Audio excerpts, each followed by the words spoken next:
네, 오늘 수요 제목 설교의 제목은 그는 나보다 옳도다. 네, 제목의 말씀입니다. 네, 당신이 나보다 옳다. 이것이 안 되는 것이 우리의 인생입니다.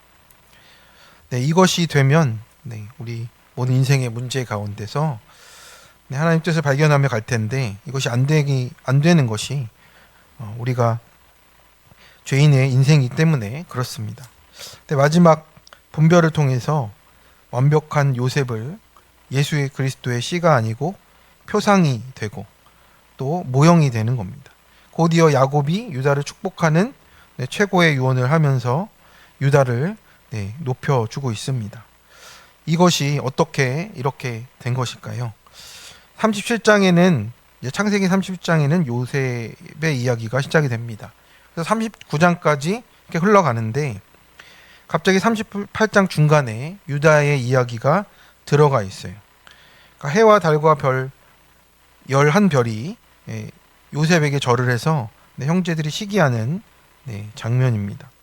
근데 야곱은 그 말을 간직해 두었다라는 이야기가 있습니다. 그래서 이 이야기가 꼭 요셉인 것 같은 우리가 생각이 듭니다. 근데 그것이 우리가 영적 후손으로 해석해야 하기 때문에 이제 창세기 38장은 이제 그 사이에 37장과 39장 사이에 유다를 그 장면에 끼워 넣고 있습니다. 야곱의 족보에서 그래서 빼놓을 수 없는 사람은 그러므로 유다가 되는 겁니다. 또 요셉은 그리스도의 표상이 된다면 유다는 예수 그리스도의 씨가 되는 겁니다. 그러니까 모형과 진짜는 다르다라고 하는 거예요. 그래서 유다는 결국엔 예수 그리스도의 직계 조상이 되는 그 구속사의 조상이 되는 겁니다. 성경은 이제 예수 그리스도의 그 역사로 그 초점이 모아져 있는 것을 우리가 잘 알고 있습니다. 그래서 그리스도의 혈통의 근원이 어디입니까? 요셉과는 너무도 비교할 수도 없는 악한 유다가 예수 그리스도의 조상이 되는 게 어떻게 된 일입니까? 그는 나보다 옳도다라는 이 유명한 회개의 고백 때문에 이 모든 것이 시작되어지고 있습니다. 창세기의 가장 중심 구절인 성경의 가장 중요한 핵심이 이제 이 유다의 그는 나보다 옳도다 라는 말로 해석이 되어 갑니다. 유다가 너무 중요하다 보니까 선악과로 시작된 창세기가 선악과를 뛰어넘는 회개의 고백으로 지금 마무리되고 있는 겁니다. 이 구절이 어떤 뜻인지를 또 생각해 보고자 합니다. 그래서 이 세상의 모든 문제는 선악과를 먹고 죄가 들어온 이후로 나는 옳고 너는 틀렸다 에서부터 비롯된다라고 하는 겁니다. 그래서 1절에서 11절까지 유다가 어떻게 살았는가가 나타납니다. 몇 가지로 요약하면 이제 가족의 공동체를 떠나고 이제 유다는 불신 결혼을 하게 되었습니다.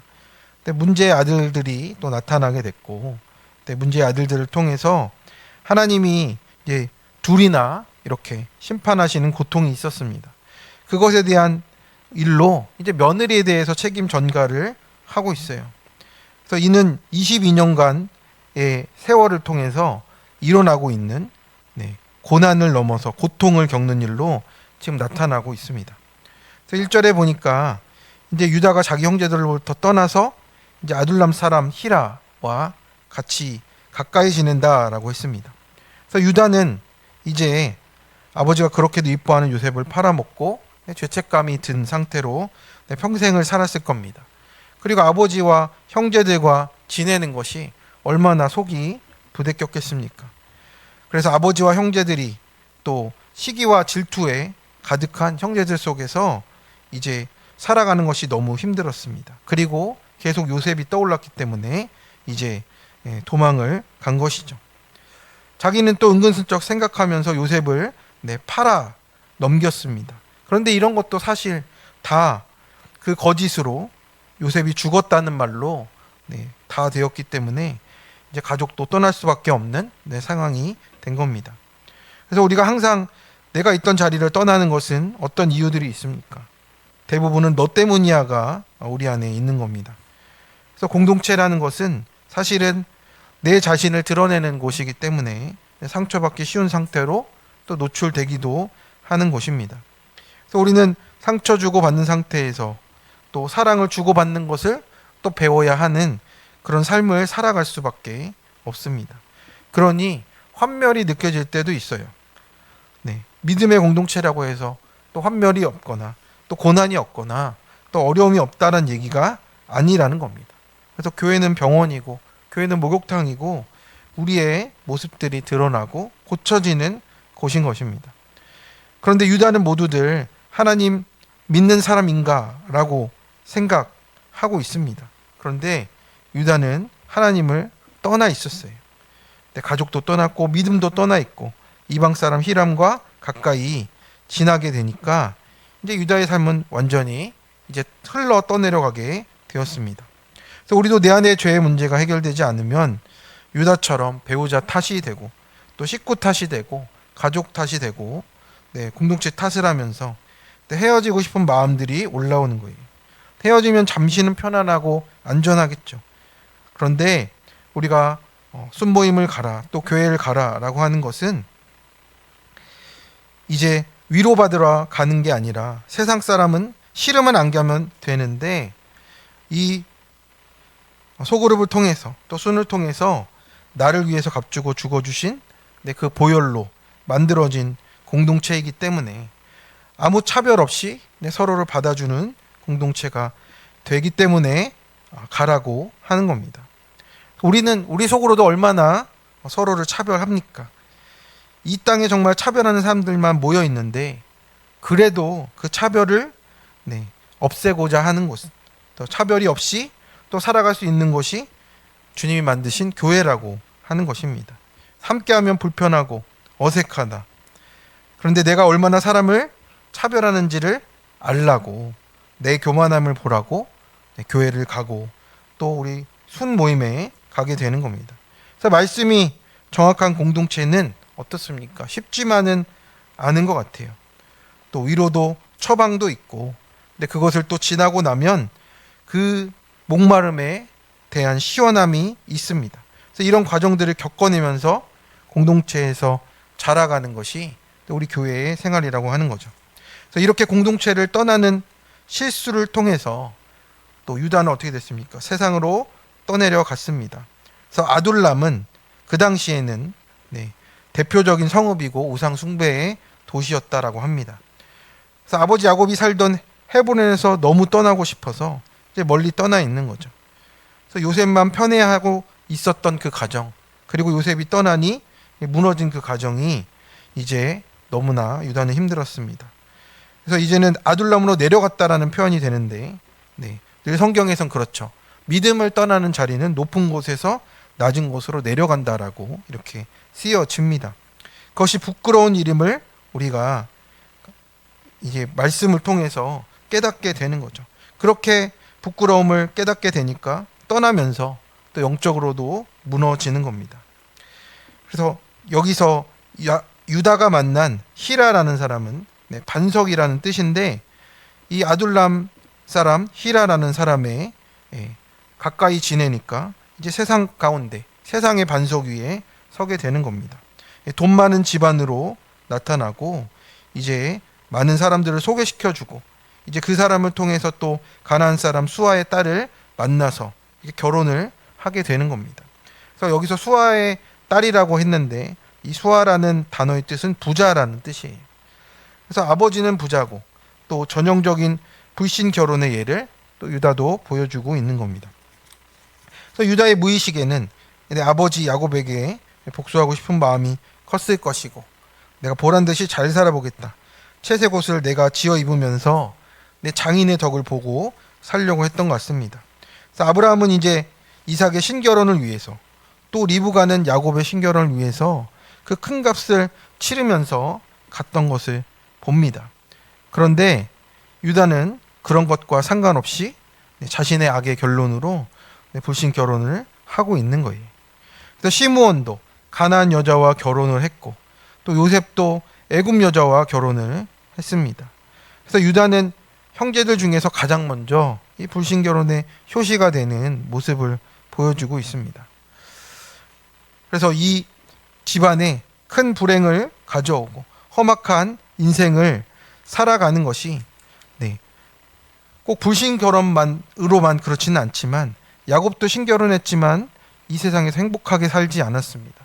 자기의 믿음이 서지 않았기 때문에 이 세상에서 그렇게 험악한 세월을 보내며 하나님을 만나는 과정들을 겪어갑니다. 또 유다는 이제 아들을 셋을 낳습니다.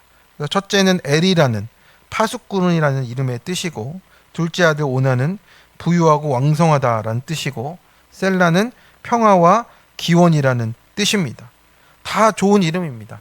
나의 행복을 지키며 살겠다라는 뜻이에요. 그것이 평화롭게, 또 왕성하게, 또 파수꾼같이 지키면서 살아가겠다는 자기의 꿈을 이름에 다 갖다 붙였습니다. 근데 유다가 살았던 도시의 이름이 뭐냐면 거십이라는 곳이에요. 거십은 어디냐면 거짓의 도시라는 뜻입니다. 그러니 자기가 정말 이루고 행복을 이루고 모든 것을 다 이루려고 살려고 했지만 사실은 그것은 진정한 반석 위에 세워진 것도 아니고 진리 위에 세워진 것도 아니라는 것을 우리가 보게 되는 것입니다. 그래서 부자 장인의 도움을 받아서 또 며느리들을 얻고 하면서 살으려고 했었는데 이제 다말까지도 얻은 것이죠. 그런데 하나님이 유다를 어떻게 하십니까? 예수님의 조상으로 만세전부터 지목하셨기 때문에 유다에게 일이 생기기 시작하는 거예요. 하나님의 자녀이기 때문에 이 사건으로 계속 부르고 계신다라는 겁니다. 그래서 불신결혼의 여파로 문제가 생겨나게 되고 자식들이 또 믿음을 떠나고 그런 문제 속에 살아가고 있습니다. 또 영적인 것에는 전혀 관심이 없기에 여호와 보시기에 악한 일들을 행했기에 첫째 아들이 심판을 받습니다. 그래서 8절에서 10절에 보면 유다가 오난에게 이렇게 얘기합니다. 내 형수에게로 들어가서 남편의 아우된 본분을 행해서 내 형을 위하여 씨가 있게 하라고 이렇게 말하고 있습니다. 그런데 오난이 어떻게 됐냐면 그의 형에게 씨를 주지 아니하려고 땅에 설정해서 그 일이 여호와가 보시기에 악함으로 여호와께서 그도 죽이셨다라고 이렇게 말합니다. 이게 왜 이렇게 된 겁니까? 이제 이 당시에는 내 남편이 없으면 내 여인들이 살 수가 없었습니다. 자신을 이렇게 먹여 살리고 또 가정을 지키며 살아갈 수 있는 힘이 없었기 때문입니다. 그래서 신명기에도 나타나듯이 기업 무르기의 제도로 이 가정을 지킬 수 있도록 하는 것입니다. 그래서 후손을 잇지 못하면 가문의 대를 잇기 위해서 친형제나 친족 중 하나가 형제의 부인과 결혼해서 아들을 낳아주도록 하고 있는 겁니다. 후사가 끊어지지 않게 하는 하나님의 생명에 대한 배려가 되고 있는 거예요. 그래서 남편의 형수로서 또 그 남편의 동생과 또 결혼을 함으로 인해서 이제 가정을 지키게 되는 겁니다. 근데 시동생이 이 임무를 행하기 싫으면 장로들과 사람들 앞에서 공개적으로 모욕을 당하면 되는 것이었습니다. 그런데 이 오난은 어떻습니까? 수치당하긴 싫고 결혼해서 재산을 나누기도 싫었어요. 형의 재산이 자기의 것이 되게 하려면 형수의 아기를 낳아주면 또 안 되기 때문에 그것을 이제 자기의 생각대로 하고 있습니다. 그래서 그 아기를 낳지 않도록 하기 위해서 잠자리를 할 때마다 땅에 설정을 해버린 거예요. 그러니까 성적인 쾌락만을 맛보고 다말은 그 자리에서 얼마나 치욕스러웠겠습니까? 그러니까 원어를 보면 이제 오난이 이제 그 설정을 할 때 땅에 던져서 파괴했다라는 단어로 쓰여요. 그러니 생명을 파괴한 일이 되었다라고 하는 겁니다. 그래서 한두 번도 아니고 습관적으로 그렇게 방해를 했습니다. 근데 극도로 이기적인 것을 넘어서서 이것이 어떤 일이 됩니까? 하나님의 구속사의 일에 대한 대적이 돼버린 겁니다. 유다를 통해서 오게 되어야 하는 예수님의 길을 예비해야 되는데 지금 그것을 오난이 막고 있습니다. 그래서 하나님은 이 악한 둘째도 심판하십니다. 근데 유다는 이렇게 다말이 기업을 이루려면 남은 막내 아들이 이제 이어주어야 하는 거예요. 이제 유다는 이 상황에서 이제 책임 전가까지 하는 거죠. 11절을 다 같이 한번 읽어보겠습니다.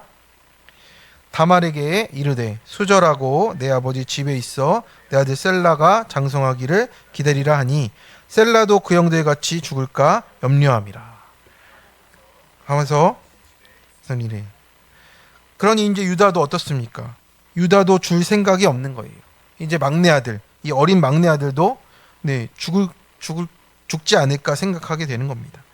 그래서 며느리 다말에게 이제 수절을 요구하고 너는 고독하게 과부로 살다가 이제 나중에나 이 셀라를 줄 수 있을 때 주겠다라고 말을 하지만 사실은 줄 생각은 없었습니다. 형과 같이 죽을까 이런 염려가 있다라고 하는 거죠. 그러니까 유다도 믿음의 그 길을 보기보다는 이 이방인의 문화에 빠지게 된 겁니다. 돈으로 또 그 자녀를 내 생각으로 지키려 하는 그 마음에 빠져 있는 거예요. 그래서 유다는 어떻습니까? 아들이 둘이나 죽어도 강팍하고 말이 한마디가 없고 아들을 위해 울었다는 말도 없는 겁니다. 그냥 유다는 장자와 차남이 죽은 것 앞에서 여호와께 악했다는 것을 인정하지 않고 있는 거예요. 그리고 오직 다말에게만 그 책임 전가를 하고 있는 겁니다. 그래서 우리가 보는 드라마들이 어떻습니까? 너 때문에 아들이 잘못됐다. 너 때문에 망했다. 다 누구 때문에 라고 해서 이 이야기들을 만들어 갑니다. 또 우리도 어떻습니까? 우리에게 오게 된 이 모든 사건들이 너 때문에라고만 해석하게 되면 우리는 이 공동체를 떠나고 또 가정을 떠나고 내 삶에 빠져서 흘러 떠내려 갈 수밖에 없게 된다라고 하는 겁니다. 그래서 유다도 가족을 떠나고 또 믿음을 떠나고 공동체를 떠나 있으니까 계속해서 판단을 그르치는 일을 반복하고 있다라고 하는 겁니다. 그래서 하나님께서 어떻게 보시는가가 중요하잖아요. 하나님께서 아들들이 여호와의 목전에 악하다고 말씀하시는데 유다는 그것을 보고 있지 못합니다. 그냥 며느리가 너 때문에 우리 아들들이 다 죽었다라고 말을 하는 거예요. 그래서 우리도 어떻습니까? 현상만 보고 책임 전가하면 안 된다라는 뜻입니다. 정말 회개의 반대는 무엇이냐면 너 때문이야 라는 말이라는 거예요. 하나님 앞에서 우리의 모든 삶의 문제에 있어서도 너 때문이야는 우리가 회개하는 마음이 아니라는 거예요. 이것은 책임 전가가 맞습니다. 12절 이후로 보면 얼마 후에 유다의 아내가 죽었습니다. 근데 그럼에도 이제는 유다는 보이는 게 없는 것 같아요. 자기 아들도 죽게 되었고 유다의 아내도 이제 죽게 되었습니다. 정말 어디 의지할 데가 하나도 없게 되는데도 유다는 돌아가지 않습니다. 그럼에도 자기가 여전히 옳아서 공동체로 돌아갈 생각을 안 하고 딥나로 올라가서 이제는 자기 뜻대로 더 하며 살아갑니다. 우리가 어떻습니까? 어려울 때 안 믿는 친구와 사귀게 되면 문제가 무엇인지 모르고 여전히 내 마음대로 더 앞으로 나아갑니다. 그래서 시라라는 사람은 아까도 말했듯이 빛나는 사람이고 반석 같은 사람입니다. 근데 여전히 믿는 사람보다 나아 보여도 이것이 얼마나 허망한가를 지금 봐야 한다라는 거예요. 창세기 36장에 에서가 어떻게 하냐면 이제 이삭을 잘 모시고 있다가 이제 모든 것이 자기 것이라 생각하기에 야곱을 떠나서 또 자기 뜻대로 가게 됩니다. 하나님의 말씀에 상관없이 살기 때문에 그냥 100% 하나님과 대적하며 살고 있는 겁니다. 에서는 참 성공한 사람이고 자기 것이 많이 가진 사람이지만 마음 좋아 보이는 사람이지만 자기 발로 하나님과 약속한 땅을 떠나게 되는 거예요. 그래서 믿음으로 하나가 안 되면 서로가 고통인 것이 맞습니다. 믿음이 아닌데 서로 마음이 맞는다면 그것은 어떤 것입니까? 서로가 에서이기 때문에 마음이 잘 맞는 거예요. 에서와 야곱이 살면 사실은 고통이 많게 되어 있습니다. 믿는 사람과 안 맞는 부분이 있기 때문에 그래요. 또 세상 사람들이 싫어하는 게 믿음의 사람들이고 또 배우자 중에 또 에서가 아니면 믿음의 사람이라고 야곱이라고 부담스럽게 여기는 겁니다. 그래서 한 나눔에 이런 나눔이 있었습니다. 죄인이어서 꼭 거짓말한다고 생각하는 엄마와 작은 아이는 교회에 나오고 거짓말 안 하고 또 잘 살아가는 큰아이와 아빠는 교회에 안 나오는 거예요. 왜냐하면 자신이 죄인의 모습을 보지 못하니까, 거짓말을 안 하는 자기의 때문에 하나님을 대적하면서 믿지 않는다라고 하는 겁니다. 그래서 우리가 교회에 나오고 또 우리 순모임에 나오기 어려운 이유들이 뭡니까? 하나님 말씀이 싫어서냐? 이렇게 물어보면 그게 아니라 내가 하고 싶은 길이 있는데 하지 말라니까 못 견디겠다라고 하는 거예요. 그래서 내가 먼저 살고 봐야 하니까 하나님 말씀은 밀어내는 거죠. 그래서 우리가 순모임에 나오고 교회에 나와야 하나님의 말씀이 무엇인지를 알 수가 있다라고 하는 겁니다. 그래서 우리가 오늘의 말씀을 통해서 깨닫게 되는 것은 유다가 공동체를 떠나서 불신결혼을 하고 문제와 자녀들이 또 성적으로 방종하고 돈밖에 모르다가 심판을 받아 죽게 되는 것은 유다의 악의 결론이라는 겁니다. 우리가 이제 교회에 오고 또 순모임도 오고 했는데도 날마다 내 삶에서 비판의 거리 또 불평의 거리만 일삼는다면 우리 자녀들이 그것을 다 배우게 되어 있다라고 하는 거예요. 항상 비판적이고 이기적으로 하게 되면 또 유다처럼 우리도 너 때문이야 라며 책임 전가하고 회피하면서 외치는 것과 똑같다라고 하는 겁니다. 우리의 모습은 지금 유다의 모습 중에 어느 모습과 그 단계에 와 있는지를 묵상해 보기를 바랍니다. 적용 질문입니다. 지금 나는 누구를 향해 너 때문이야 라고 책임을 돌리고 있습니까? 지금도 내가 끝까지 옳다고 붙들고 회개의 한마디가 안 나오는 문제와 사건은 무엇입니까? 내 자녀와 가정에 나타나는 문제를 통해서 하나님께서 먼저 보게 하시는 내 죄는 무엇입니까? 끝까지 다른 사람 책임만 말하고 있습니까? 네, 두 번째입니다. 너 때문이라 외치는 사람은 두 번째로 결정적인 악을 범하게 되어 있습니다. 우리 13, 14절에 보면 이제 어떤 사람이 다말에게 말해서 시아버지가 딥나에 올라갔다라고 이렇게 말을 합니다. 그래서 셀라가 장성을 했는데도 유다가 다말에게 셀라를 주지 않는 거예요. 그 막내 아들을 주지 않습니다. 그래서 다말은 그때까지 믿고 기다렸는데 또 이제 그 유다의 말 때문에 어떻게 해야 될지 고민을 하게 된 거예요. 그래서 자신이 창녀로 변장을 해서 이제 셀라를 주지 않은 그것을 그 일을 해결하려고 이제 하게 되었습니다. 지금의 우리의 생각으로는 이해할 수가 없는 사건입니다. 그런데 이 당시의 생각으로는 어떻습니까? 생명이 이어지지 않는 그 슬픔과 애통함이 있는 거예요. 그 언약의 후사가 이어지지 않는 것을 생각하니 너무나 심각한 일이 되는 겁니다. 그런데 이 속에 또 무엇이 담겨 있습니까? 예수 그리스도께서 이 땅에 오시게 되는 그 길을 예비하는 그 길이 되어야 하는데 지금 유다로 인해서 막히고 있는 거예요. 다말이 그걸 다 알지는 못했겠지만 하나님의 말씀에도 신명기에도 나타났듯이 그 생명을 이어가는 것이 하나님의 뜻입니다. 그래서 다말은 기업이 이어지는 것이 무엇인지 알았기 때문에 자신을 그렇게 창녀로라도 변장을 해서 지금 나아가고 있습니다. 그래서 15절과 16절에 보면 이제 유다는 자신의 아내가 죽은 것에 대해서 슬픔을 자기 일로 잊으려 했고 또 자기의 기쁨을 위해서 또 이제 이렇게 창녀를 찾아가게 됐습니다.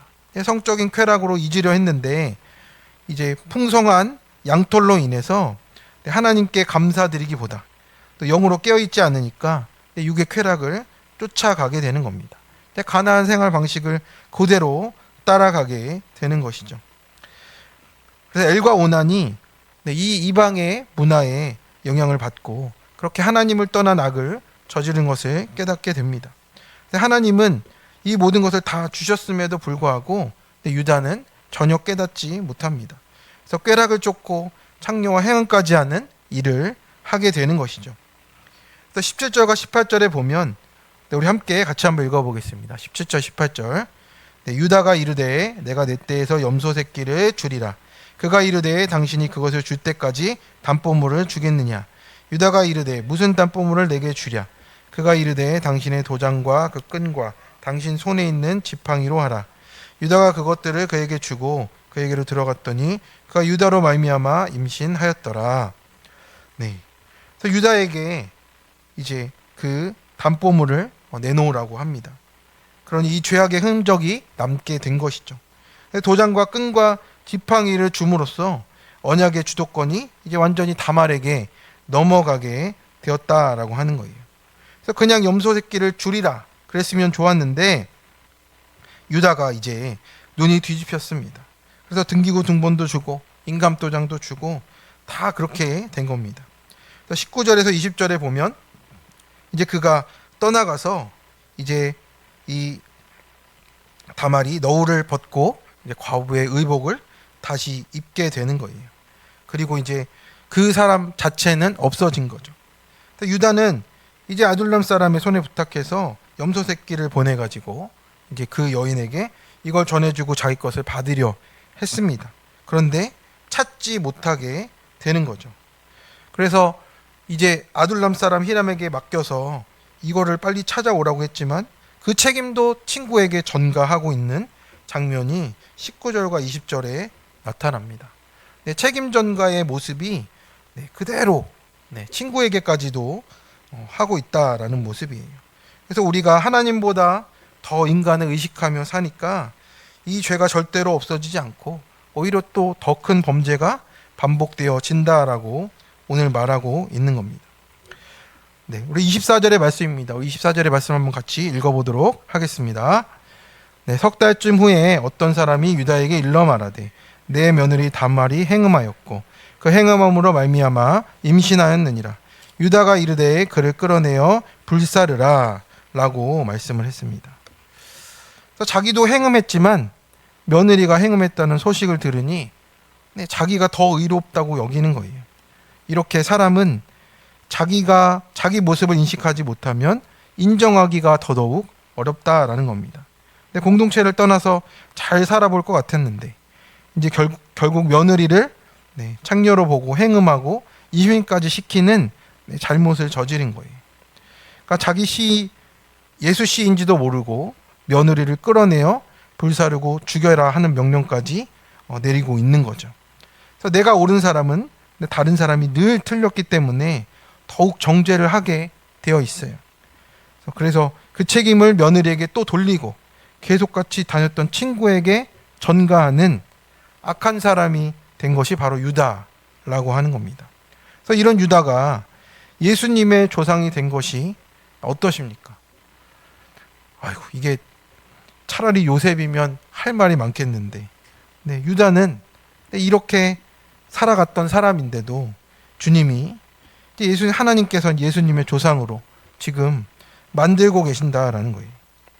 우리는 어떻습니까? 죄를 짓고 나서 시치미를 뚝 떼고 남을 탓할 때가 있습니다. 유다처럼 남성들은 이런 거짓말에 탁월한 기량을 보인다고 합니다.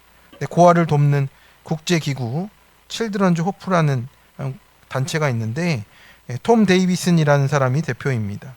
그런데 이 사람이 자신이 이제 교회를 다니면서도 다른 사람들과 또 결혼을 했음에도 불구하고 다른 사람들과 또 관계를 가지고 다른 자녀를 낳고 하는 많은 문제를 얘기했습니다. 그런데 그 사람은 자신의 삶이 이렇게 된 이야기에 대해서 이렇게 고백을 합니다. 나 역시 오래도록 바깥에서 문제의 원인을 찾았는데 버림당하고 친아버지를 모르고 태어나서 양아버지 학대를 받았던 아픔과 자기 허물을 감추기 위해 내가 일탈 행동을 했다라고 말을 하는 거예요. 또 우리는 날마다 그런 책임을 찾아요. 사정이 어찌 되었든지 누구든지 자기 몫의 괴로움을 지고 사는 것이 맞는데 우리는 그런 책임이 다른 사람에게 있다라고 생각하며 살고 있는 우리입니다. 적어도 크리스찬 남성이라면 고통을 무릅쓰고 고통을 책임지며 가는 길을 또 가야 하는 것이죠. 날마다 아버지 때문에, 어머니 때문에, 가정 때문에, 내 환경 때문에, 내가 고아이기 때문에 이것을 우리가 그만둬야 한다라고 하는 겁니다. 그렇지 않고는 우리가 한 발자국도 전진할 수 없다라고 오늘 우리에게 말씀을 합니다. 그렇게 끌려가다가 날마다 결정적인 악을 범하게 되는 것이 우리의 모습입니다. 그래서 너 때문이야와 부모 때문이다, 환경 때문이다, 이 나라 때문이다, 이것을 우리가 멈추는 것이 믿음의 적용이라고 하는 것입니다.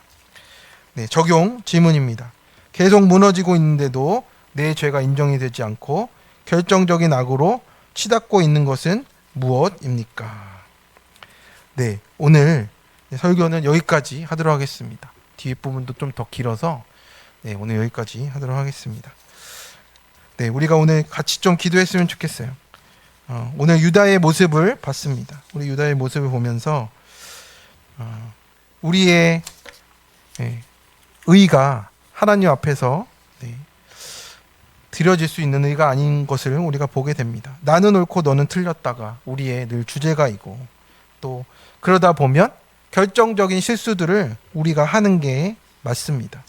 근데 그것을 인정하며 가느냐, 인정하지 않고 가느냐에 따라서 우리의 삶이 하나님께 붙어 가느냐, 하나님의 구속사 안에 있느냐로 결정이 됩니다. 그래서 우리가 너 때문이야, 이 책임을 우리가 멈추기를 원합니다. 내가 끝까지 옳다고 붙드는 것이 아니라 하나님께서 먼저 보게 하시는 내 모습을 먼저 보고 가는 우리가 되기를 축원합니다. 또 우리가 또 결정적인 악을 범하는 실수가 있습니다.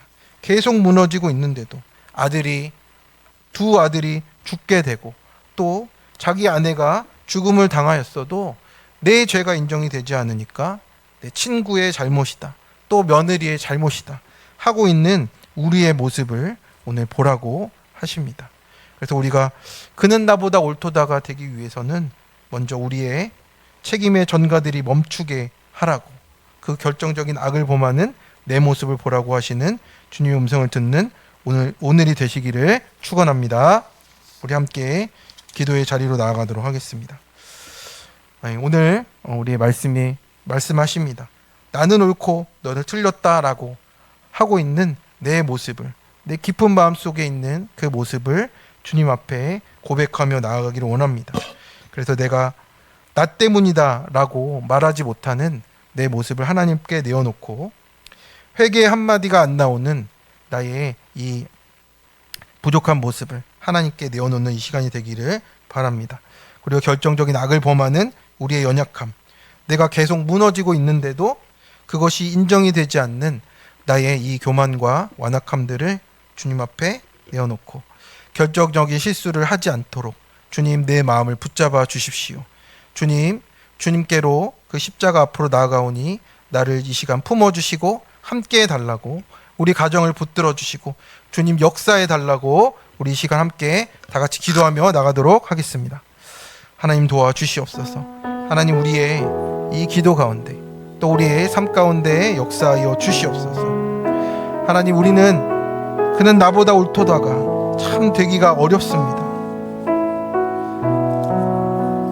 하나님 우리가 그렇게 살아온 시간이 너무 깁니다. 하나님 배웠어도 하나님 그게 참 어렵습니다. 하나님 불쌍히 여겨 주시옵소서. 늘 내 속에서 튀어나오는 나는 옳고 너는 틀렸다가 하나님 그쳐질 수 있도록 도와주시옵소서. 그 회개 한마디가 나오지 않는 하나님 우리의 이 완악하고 또 교만한 우리의 마음들을 깨뜨려지게 하여 주시옵소서. 하나님 오늘 아침에 다윗이 자기의 죄 때문에, 자기의 문제 때문에 압살롬이 그렇게 된 것을 회개했습니다. 너그럽게 봐달라고 했습니다. 하나님 그런데 우리는 그렇게 하지 못하는 우리의 모습을 주님 앞에 내어놓습니다.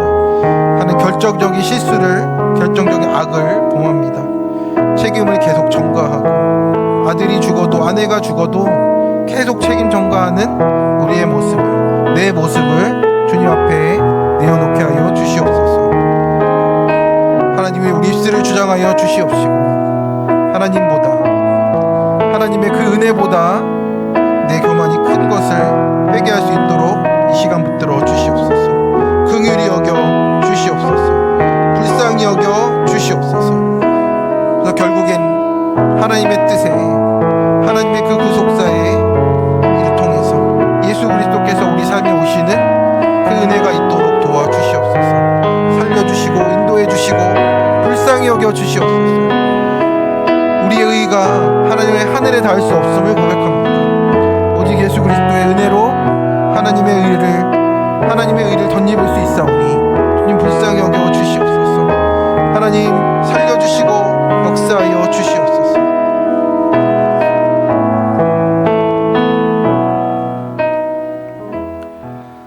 사랑과 은혜가 풍성하셔서 오늘도 우리를 붙들어 주시는 하나님 아버지, 오늘 우리 창세기 38장의 말씀으로 유다의 이야기를 먼저 살펴보았습니다. 우리는 평생 하나님 나는 옳고 너는 틀렸다가 우리의 삶의 중심에 자리 잡고 있었습니다. 하나님 정말 선악과를 따먹은 것처럼 하나님 우리가 내가 옳기 때문에 너는 틀렸다의 인생이 지금까지 이어져 왔습니다. 남편이 틀렸고 아내가 틀렸고 부모가 틀렸고 자녀가 틀렸고 교회가 틀렸고 환경이 틀렸다 말하는 정작 내 죄는 보지 못하고 살아갔던 우리의 모습을 회개하며 주님 앞에 나아갑니다. 하나님 내 안에 유다가 있습니다.